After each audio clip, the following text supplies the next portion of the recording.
Welcome back to the weekly news roundup. This is the privacy and the security editions. These are recorded live Fridays, 9 p.m. Eastern Standard Time if you'd like to catch the show live. Let's go ahead and dive right on into the privacy news. We did report previously that Meta was going to work on a smartwatch, and I was like, run in terror, run in terror.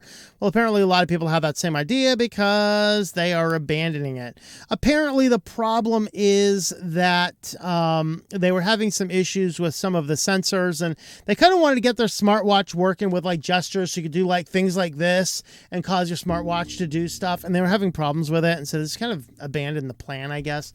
But anyway, there's like, we're not confirming or denying that we're doing such a thing, but internal employees have said, yeah, they've stopped working on this guy because there are issues. There's a chip shortage, a bunch of other stuff like that. And hey, Meta's appearance in the media is declining so rapidly. Why bother risking it anyway? This was neat. In UK, Metro Police did not, is it Met or Metro? I don't know. Met Police did not consult on children's data projects. However, they told everybody that they did. So there's a lot of youth organizations in the UK working to stem the violence, because who would have thunk it that when you get all the dangerous bam-bammy things off the street, people just shake it with like butter knives and stuff like that. You're not going to stop human nature, people, with regulation. It's just not going to happen. Just allow people the opportunity to defend themselves. Take a hint from the pages of Scripture. Look at Esther. Okay, we can't stop the violence against our people. Let's just let our people defend themselves. All right. Okay. But that being said, there was a Project Alpha, which was involving Metro, or Met Police. I'm going to keep saying Metro. Met Police. They had 30 staff, launched in 2019. Their entire plan was to simply follow social media sites of teenagers and collecting data on, I think it was like 15-year-olds up to 22-year-olds, cataloging all this information, which obviously is unconstitutional in the United States and apparently is unconstitutional in UK as well, because they made a kind of a big deal about it. A lot of people are like, oh, this is not right. And the police came down and said, well, we consulted with all these youth violence organizations to help. And all these guys are saying, no, they didn't. We didn't consult with anybody on anything like this. And so it ended up being a lot of egg on the face of the Met Police, and they had to basically abandon their project here, monitoring teenagers' social media accounts. So that's kind of what was going on in UK. Well, law enforcement seizes a cybercriminal marketplace that was selling personally identifiable information. The website was literally called SSNDOB Marketplace. The idea here, they were just scraping and grabbing all sorts of information they could get, information they could buy from online data brokers, which is why we need to ban these guys, all sorts of other things. And basically you could search for it, and they had all these different tags searched in. So if you wanted to explicitly buy information from an individual person you were targeting, or if you were trying to scam people of certain demographics like age and gender identity and all these types of things, you could basically go into the website and search for all of these different things, get the list, purchase the list that you want, and then use these for phishing attempts and other stuff like that. So a bunch of three-letter alphabet soup law agencies came in here and shut the place down.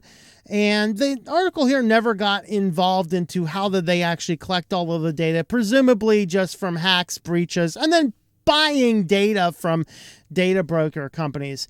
There was another one, there was another sister organization as well that they found a lot of connections to, but hey, at least there's one more group coming down. But yeah, the scammers keep coming. Some of them I look at them, I know they're scams and spams and phishing stuff landing in my inbox. I'm just looking at it and going, there's no call to action. What is the purpose? Are they just sending random emails? Maybe they're just trying to see what bounces and what doesn't bounce. I don't know. Because some of these spam emails, again, they're very clearly spam, but there's no call to action or way to interact with the spammer. I mean, I want a way to interact with the scammer. I want to be able to click on the document and see what's in that amazing PDF. They're sending me like plain text message scam messages with no attachments. I mean, what am I to do? What am I to do? Oh, wow. Well, on to our feature privacy story today. The new Watch OS 9 is bringing medication tracking into your Apple device. Of course, we talked about the other day, a couple weeks ago, I think, where we talked about the Pfizer was making some pills that had Wi-Fi trackers that they could tell when the medication was made. And I pointed out that actually the first medication, I forget the exact date, I said it in that video, but it was like 5-6 years ago, and somebody made the most amazing comment I did not even think of in this video. I don't know why I didn't think of it. Literally, the first medication they put the Wi-Fi tracker in is a medication for schizophrenic patients. So literally, they were Wi-Fi tracking if the schizophrenic patient was taking their medications. I mean, that's on top of crazy. That's crazy on top of crazy. The guy's like, they're tracking my every move. Take your pills. They're tracking me and my pills. No, they're not. Take your... Yeah, they were tracking you and your pills, Schizo Man. Wow. But now what this isn't tracking the Wi-Fi chips and medications yet.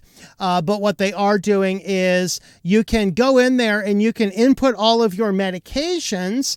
And as you input all of your medications, it will give you information about it. Oh, here it is. So it's like, oh, this interaction, this medication will have interactions. This is a critical interaction with these. So, like this particular drug here, metronidazole and alcohol. And, these ones are critical. These ones are serious. So watch out for our Apple phones are taking care of us, guys. You are feeding Apple intimate information about your medical data. This is going to be used against you. Don't do this. Like, oh, you make sure that you're taking your pills. It'll remind you to take your... Get one of those little things for 50 cents at Walmart, and you can put your Monday, Tuesday, Wednesday, Thursday, Friday pills all the way in there, and then you just make it part of your regular day. Carry the thing put it in your kit wherever you eat your meals. Monday, there's still pills in the Monday box. I guess I had to take my medication. Way better than giving all of your health data to Apple. Don't do this. This is insane. Of course, it's coming out as a good thing. Oh, this will tell you about interactions. Yeah, your pharmacist can tell you about interactions. You do not need Apple's app to tell you about the interactions. All they are trying to do is collect more and more and more data. I know, it's all private and safe and secure. No, it's not. It is not all private and safe and secure. This is a way to normalize giving more personal information to a big tech company through their devices and through their apps. And even if the Apple's is the most amazing and private and secure in the history of the world, when they get away with it, 15,000 other companies without a good reputation go to the same thing. They're going to have better, cooler features or charts or statistics or whatever else. And people are like, derp, let's put all our data in the app. And then they'll be surprised when somebody's purchased their medical data. Don't do this. This is a bunch of nonsense. But it all starts with Apple being brave and amazing and putting medication trackers inside. Oh boy, that will be fun. Well, you can help support Switch to Linux by heading on over to the shop, shop.switchetolinux.com. We have some t-shirts, we have some hats, we have some mouse pads and coffee cups and all sorts of other fun stuff on here. So you can head on over there and grab some merch. Well, let's head on over to security news. So first up in security, cyber criminals are now able to bypass the 2FA. So everyone's like, you got to use 2FA, it's more secure than forcing you into... Yeah, it's easy. It's actually fairly easy to get around these days. Now, if you use a hardware chip like a YubiKey, it's a lot harder to get around, but all of these... Basically, it's the phone number ones are super easy to get past. They're like, of course, I got to use this, and passwords suck, and got to use that. It's like... Stop it. Just stop it. Of course, Apple's trying to kill passwords. We'll get into that in the business section this week. But the basic way it works is the fraudster subscribes to an OTP bot. Basically, just requires a couple bots. Logs in the victim's account with stolen credentials where the login screen asks for the code. Simultaneously, they select the relevant mode and enter the targeted victim's mobile and bank service information to spoof the caller ID into a Telegram bot. Bots initiates the IVR-based spoofing call pretending to be a legitimate caller from a bank or service. Victim receives the spoofed call, designed to manipulate the victim and dials the OTP code. The code is dialed on by the victim on their mobile phone during the spoofed call, is captured by the bot. The fraudster receives the captured code in the Telegram bot, and then the fraudster inputs it into the compromised account, uses it to whatever purpose he wants. Basically, it's just utilizing a series of bots to trigger a series of events that causes the person to request a code that is then accepted. This is becoming a very common way of bypassing.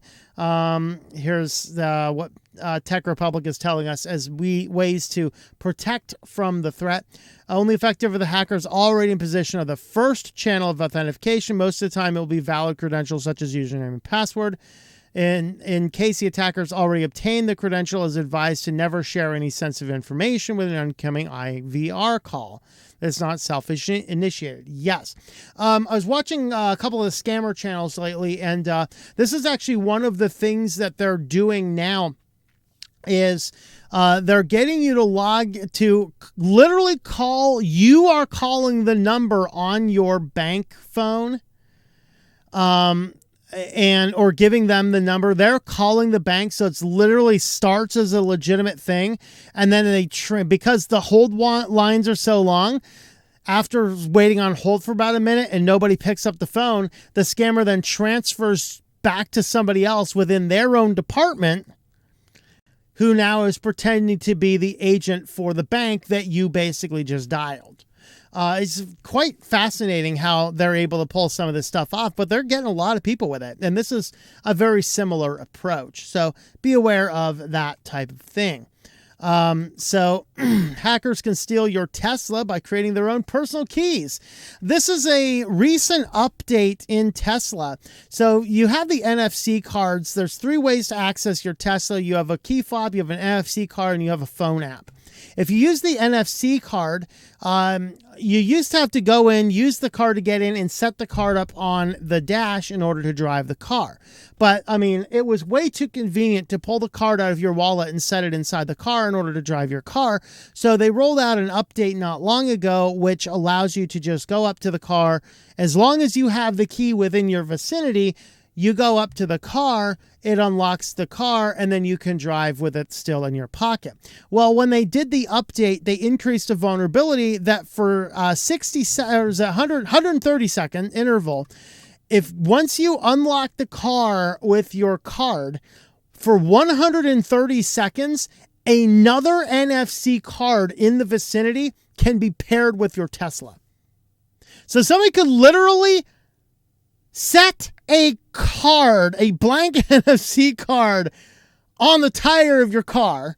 You go in, unlock the car. They can trigger a code with a nearby laptop that the NFC reprograms the card. They drive away, dropping the NFC card on the ground by the wheel, and they just take that card, and next time your Tesla's laying around, they just walk in and drive away. Whoops! So this is the dangers of the upcoming digital revolution inside cars. I want more physical keys. I don't want a lot of computer technology in my cars because of these vulnerabilities. So they go into a little bit about how this happens. This is just a glorious piece of work. It's just like, how do you introduce such a bug? I don't know. Here is Google Chrome users profiles under attack from Emotet malware. So Emotet has a new module that is targeting Chrome users. I can't remember the... Oh, okay, that's right. So this is applying to if you're using Google Chrome and you are storing your credit cards inside of Google Chrome because I got to make it more convenient to buy stuff online. Just store my credit cards in Google Chrome. That's a bad idea, by the way. Don't do that. Bad idea. Don't do that. Basically, this new botnet has a way to isolate the Google Chrome user profiles and snipe your credit card details off. So, moral of the story is don't put your credit card details on your browser. If you need to put your credit card details somewhere, use a password manager. There are password managers to do that kind of stuff. All right, and on to our last one. There is some Linux malware to avoid. My guess is that this SMBs is small and medium businesses, just on the basis of the context. Note to all journalists out there, if you're going to use an acronym like SMB, please define it in your article at least once. Thank you. All right, but the article here does have 5 families of Linux malware that you should look out for. These generally are going to apply to like cloud and business type things, not quite as much to basic home users. But Cloud Snooper, this is related to Amazon Web Services. So when you're using like Amazon or Linode or DigitalOcean, these have special distros and tools embedded in. So like Linode, if you accidentally lock yourself out by doing something weird and stupid that blocks SSH on a firewall, you can actually still access your Linode command line through the tools on their website because of their basic backdoors into your system. All right, which is in and of itself a frightening element, but nevertheless, it's there. The question is, who has access to that is a good question to have. All right, so with that, this one here was how the Amazon Web Services, there were basically some tools in there that allowed a rootkit and a backdoor Trojan. Now, these were generally mitigated by Amazon, so not as much to worry about, just be aware of it. QNAP crypt, this relates to a NAS, basically a commercial network attached storage server. So is it QNAP, I think? So QNAP crypt is something that explicitly targets that particular NAS. And if you're using that, you can get in there and get this vulnerability. Number 3 was the Cheers crypt. So this is related to vulnerabilities in VMware. So again, if you're using VMware, you might want to jump ship based on what's coming. But that one was there. Hidden Wasp, a new strain of malware that allows you to remotely controls infected systems with an initial deployment script. This one here, I didn't see it necessarily relating to commercial systems. I have not seen anything about that one in the past. And then this one, Mirai, is based on the Internet of Things stuff. So if any of those types of approaches are how you might use Linux, be aware of those specific things. Of course, the links for these are in the video description here. This is from Malwarebytes Labs, so you can see what that looks like. Well, if you'd like to help support the channel, we do have a Patreon page. Patreon.com/TOMM will help support all of the different channels. Help support over there. We do have links for the Thursday show. You can join on and join our Thursday night live stream with that as well. With that, thanks for watching, and I hope that you enjoy switching to Linux. Thank you for watching this video from Switched to Linux. This channel would not be possible without the backing of the program supporters scrolling on the screen now. You can be a supporter at Patreon at patreon.com/TOMM or at thinklifemedia.com. I also want to thank the open source community who creates such excellent software that makes producing this show possible. Please remember to support your software communities. Thank you, and I hope that you enjoy switching to Linux.